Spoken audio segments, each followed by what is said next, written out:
Perang di Ukraina memasuki minggu ke-6 seakan tanpa kemajuan berarti bagi Rusia jika dibandingkan dengan waktu yang sama kita bandingkan dengan beberapa penyerangan di zaman modern seperti Perang Irak yang diserang Amerika dan sekutunya di tahun 2003. Juga penyerangan Jerman ke Rusia yang disebut Operation Barbarossa di tahun 1941. Perubahan pola serang Rusia ke Ukraina dari serangan kilat ala Nazi dengan blitzkriegnya diubah menjadi ala Aleppo tidak mengejutkan banyak pengamat intelijen pertahanan. Strategi bumi hangus adalah perang psikologi bagi yang lemah. Perang yang direncanakan cepat menjadi perang psikologi yang bisa panjang masanya. Kita akan bahas perbedaan perang di Ukraina ini dengan perang Irak di tahun 2003 dan Operation Barbarossa di tahun 1941.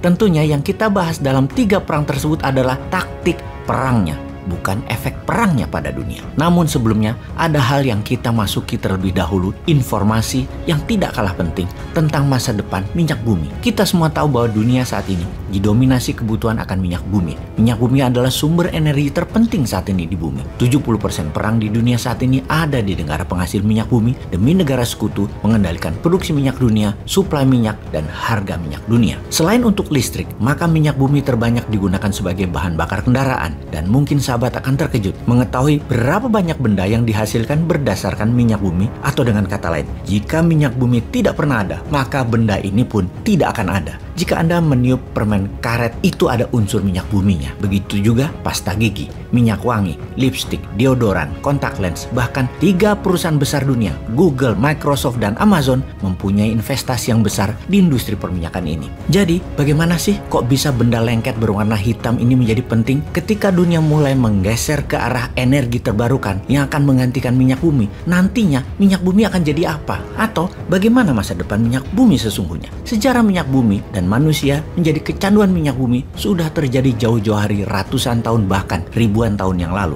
Bangsa Mesopotamia di tahun 3100 sebelum Masehi sudah menggunakan minyak bumi untuk mozaik dan permata mereka. Bangsa Babilonia di tahun 1700 sebelum Masehi menggunakan minyak untuk pelapis perahu mereka agar tidak merembes air masuk ke kapal. Bangsa Mesir di tahun 2600 sebelum Masehi menggunakan bahan dasar minyak bumi untuk membalsem mumi. Juga bangsa Yunani telah sejak tahun 2000 sebelum Masehi menggunakan sebagai lampu minyak. Untuk dunia perminyakan modern, pastinya kita berterima kasih pada seorang inventor ahli kimia, James Young, yang berkebangsaan Skotlandia di pertengahan abad ke-19.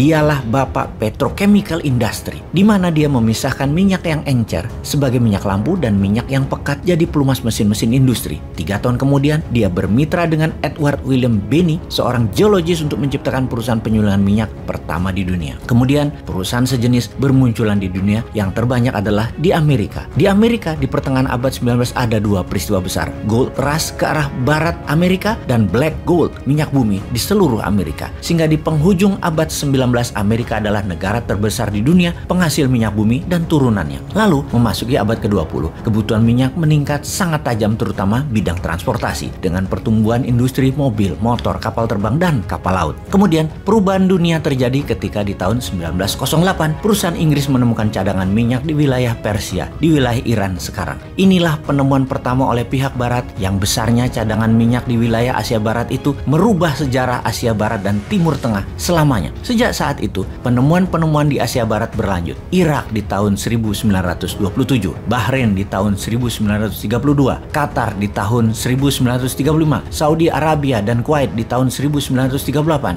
di UAE atau United Arab Emirates di tahun 1958. Semuanya adalah yang berinvestasi, yang mengeksplor, dan yang memiliki hasilnya adalah perusahaan barat, Amerika dan sekutunya. Untuk menjaga harga stabil dan membuat jumlah produksi berlaku adil, negara-negara Timur Tengah itu berinisiatif membuat organisasi, yaitu OPEC, Organization of Petroleum Exporting Country, atau organisasi negara-negara pengekspor minyak. Diciptakan dalam konferensi di Baghdad di tahun 1960. Negara pendirinya adalah Iran, Kuwait, Irak, Saudi Arabia, dan Venezuela. Kemudian banyak negara bergabung. Qatar di tahun 61, Indonesia di tahun 62, Libya di tahun 62 juga, UAE juga di tahun 1967, Nigeria di tahun 71, dan Ekuador di tahun 1973, kemudian Gabon di 1975. Mereka, OPEC tersebut, mengendalikan 80% cadangan minyak dunia dan memproduksi 44% minyak dunia. Kekuatan OPEC dan dominasi OPEC sangat kuat sekali waktu itu. Apa buktinya? Ketika perang Arab-Israel di tahun 1973,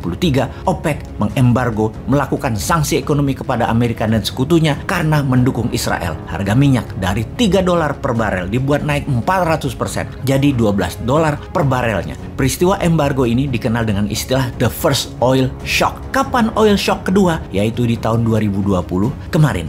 Ketika selama setahun shutdown karena pandemi virus Wuhan, di mana kebutuhan minyak bumi turun hingga 50%, juga perang harga Saudi-Rusia yang mana Saudi menurunkan harga minyak agar perusahaan Rusia bangkrut. Harga minyak bumi di bulan Januari 2020 adalah $67 per barel. Di bulan Maret 2020, harga minyak bumi ke $18 per barel. Dan di suatu titik di bulan April, harga pernah mencapai minus $38 per barel. Minus alias yang beli minyak dibayar, bukan bayar atau beli, tetapi dibayar. Sekarang di tahun 2022, kebutuhan minyak bumi 92,8 juta barel per harinya. Di antaranya Indonesia membutuhkan 1,5 juta barel per hari. Tiongkok membutuhkan 19 juta barel per hari. Di dunia ini ada 4,8 miliar mobil di jalanan. Dan ada banyak hal selain fuel bahan bakar kendaraan dihasilkan oleh minyak bumi yang belum bisa digantikan oleh energi terbarukan seperti tempat tidur, kamera, karpet, komputer, bola golf, botol, pestisida, pipa, gorden, ban, X-ray, dan banyak lagi. Sebuah fakta, mobil listrik akan merubah dunia transportasi, namun tidak akan merubah kebutuhan akan minyak bumi. Jadi, ketika dua negara berperang,